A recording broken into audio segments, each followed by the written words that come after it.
Bonjour et bienvenue dans ce 13e épisode de la parenthèse étoilée présentée par Alain Jupin. Au programme de cet épisode, la découverte du ciel de mai avec encore une éclipse, la planète Vénus superbement brillante et de jolis tableaux célestes entre autres.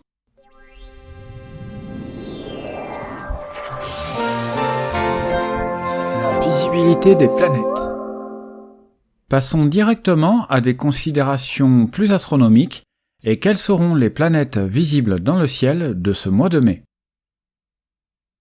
Débutons avec Mercure qui le 1er mai est en conjonction inférieure avec le Soleil.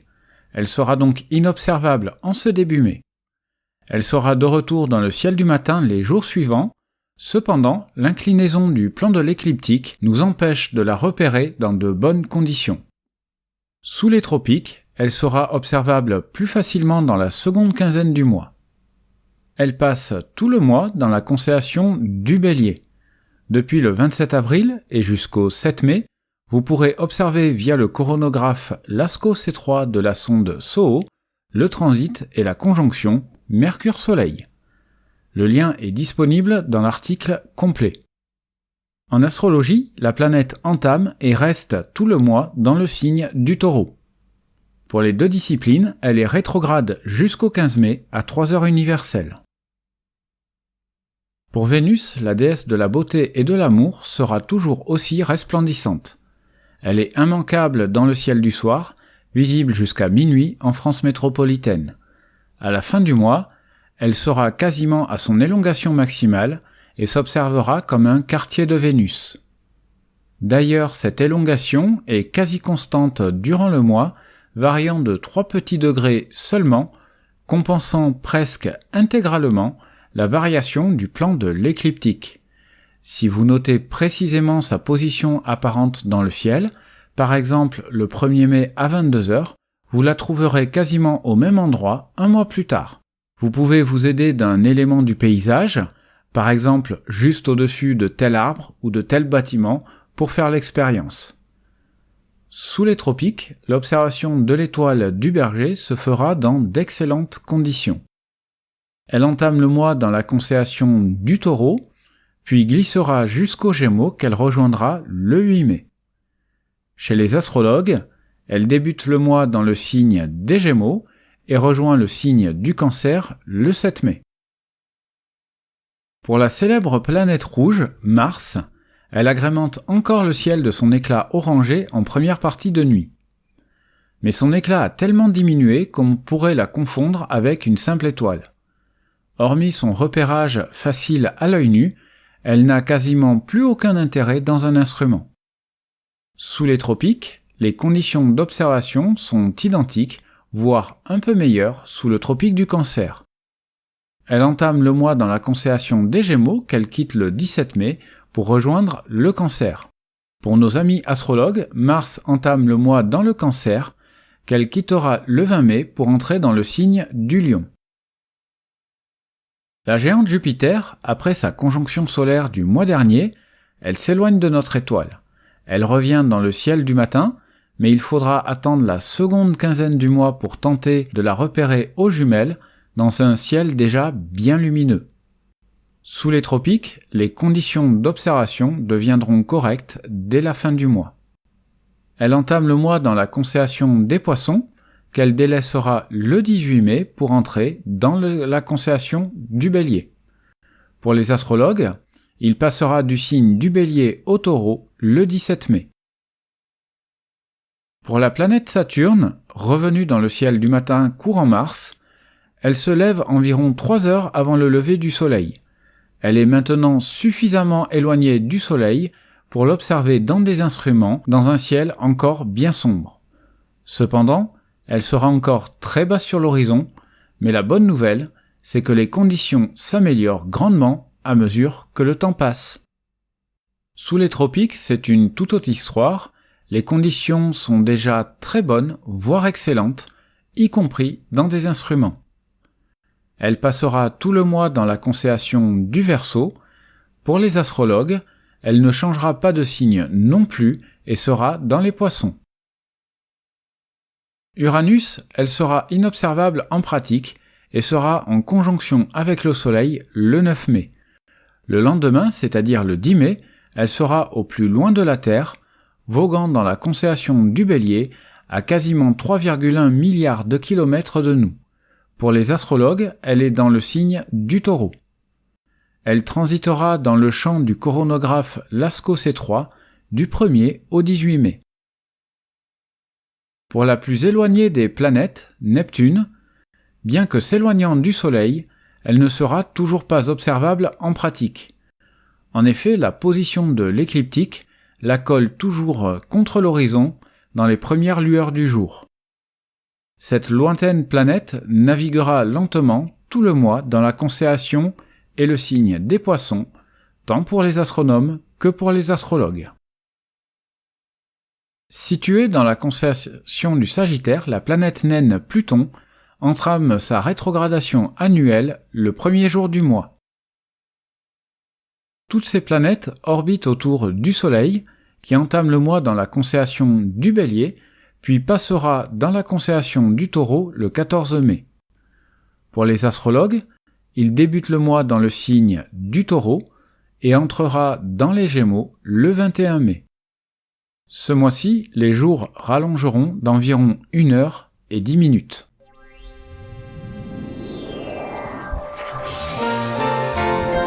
Les éphémérides lunaires. Passons aux éphémérides lunaires et le mois débutera avec une grosse lune gibbeuse. Le vendredi 5 mai à 17h34 universel, ce sera la pleine lune dans la constellation de la Balance et le signe astrologique du Scorpion. Ce mois-ci, elle est surnommée pleine lune des fleurs, on comprend aisément l'origine de cette appellation. Le vendredi 12 à 16h28, nous serons au dernier quartier, dans la constellation du Capricorne.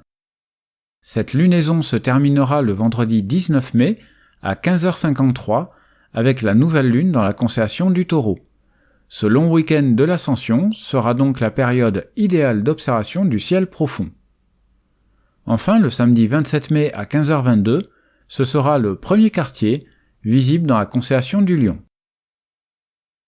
Pour être un petit peu plus complet, notons que la Lune sera descendante sur son orbite, c'est-à-dire que chaque jour elle sera un peu plus basse dans le ciel jusqu'au 13 mai.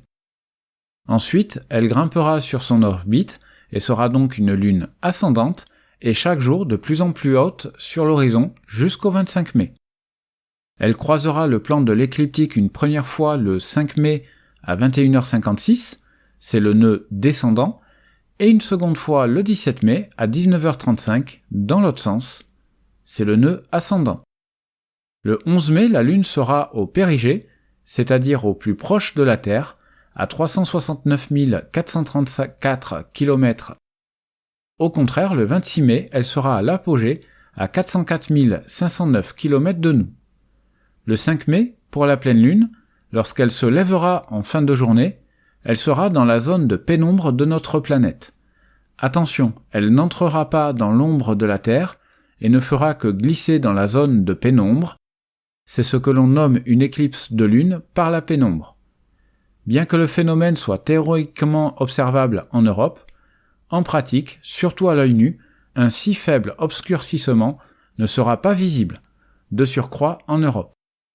Par contre, en photo, et en gardant une exposition fixe, vous pourrez mettre en évidence le phénomène. La Lune entrera dans la pénombre à 15h15 universelle.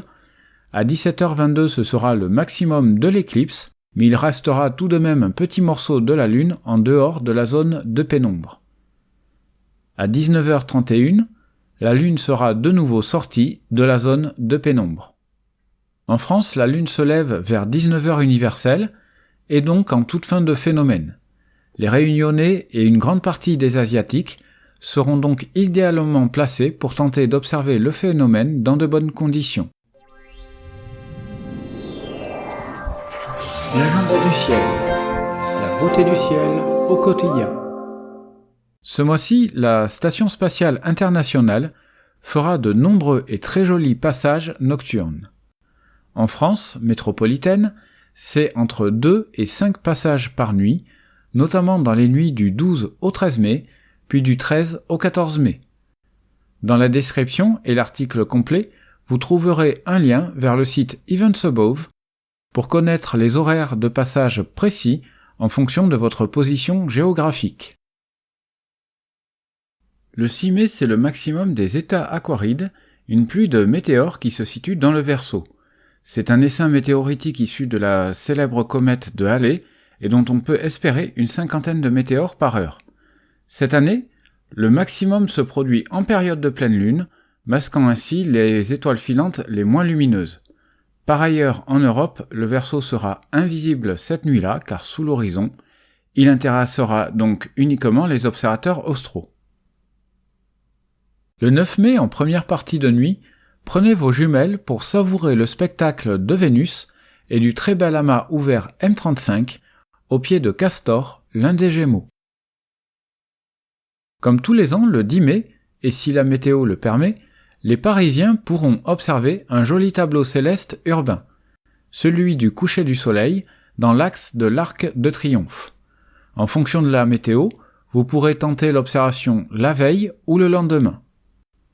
Pour cela, depuis la place de la Concorde, ou depuis le rond-point des Champs-Élysées, il sera en effet possible, peu après 21h, heure de Paris, d'observer le soleil dans l'arche de l'Arc de Triomphe. Alerte, alerte! Je rappelle qu'en temps normal, l'observation directe du soleil doit se faire avec les protections et filtres adaptés, au risque de graves lésions oculaires. Cependant, sa faible hauteur sur l'horizon, associée à la forte absorption atmosphérique, merci la pollution citadine, permet en général l'observation directe. Soyez modeste et ne fixez pas trop longuement le soleil. Le matin du 13 mai, vers 4 heures du matin heure française, vous pourrez observer la Lune se lever aux côtés de Saturne. Cette dernière se trouvant 8 degrés plus à gauche, vers l'est donc, du croissant lunaire. Le 17 mai, vers 5h30, peu avant le lever du soleil, vous pourrez faire de même entre le mince croissant lunaire et saluer le retour de Jupiter dans le ciel du matin. Les deux astres seront séparés d'environ 5 degrés et donc observables dans des jumelles. Mais en milieu d'après-midi, vers 14h universelle, vous pourrez observer le mince croissant lunaire à moins d'1 degré de Jupiter. Il vous faudra un ciel pur et limpide pour repérer les 5% à peine de la Lune, éclairée par le Soleil, et des jumelles ou une lunette pour apercevoir Jupiter. Le 23 mai, toujours vers 14h universelle, vous pourrez observer, perché au zénith, le jeune croissant lunaire flirter avec la resplendissante Vénus. Là encore, il faudra des jumelles pour profiter du spectacle. Le lendemain, en première partie de nuit, ce sera au tour de Mars de recevoir la visite du joli croissant lunaire. Le 29 mai, dans le ciel du matin, un grand alignement planétaire aura lieu, avec pas moins de 5 planètes présentes, Saturne et Jupiter revenus dans le ciel du matin, ainsi que Mercure, Uranus et Neptune. Seuls Vénus et Mars manqueront à l'appel. Pour Uranus, elle sera noyée dans les lueurs de l'aube et en pratique invisible car aussi très basse sur l'horizon. Si vous avez bien suivi la section sur la visibilité des planètes, vous devinerez que ce seront les observateurs au niveau des tropiques qui seront les mieux placés.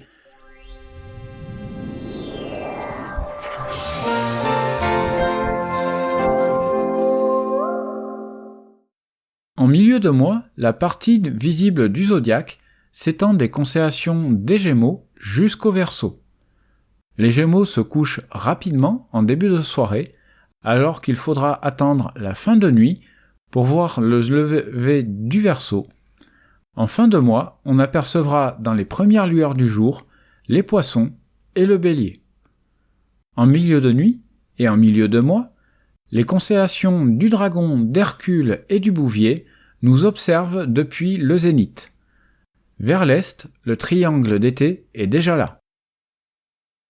Aux jumelles, je vous propose d'observer les amas du Capitaine Hook, alias NGC 6633, et l'amas de Graff, IC 4756, Ce sont deux amas assez méconnus, superbes aux jumelles, mais de repérage assez délicat car invisibles à l'œil nu. Dans l'article complet, vous trouverez une carte de repérage. Pour les observateurs disposant d'un télescope, je vous propose de pointer M68, surnommée la galaxie du Sombrero, située entre les constellations du Corbeau et de la Vierge.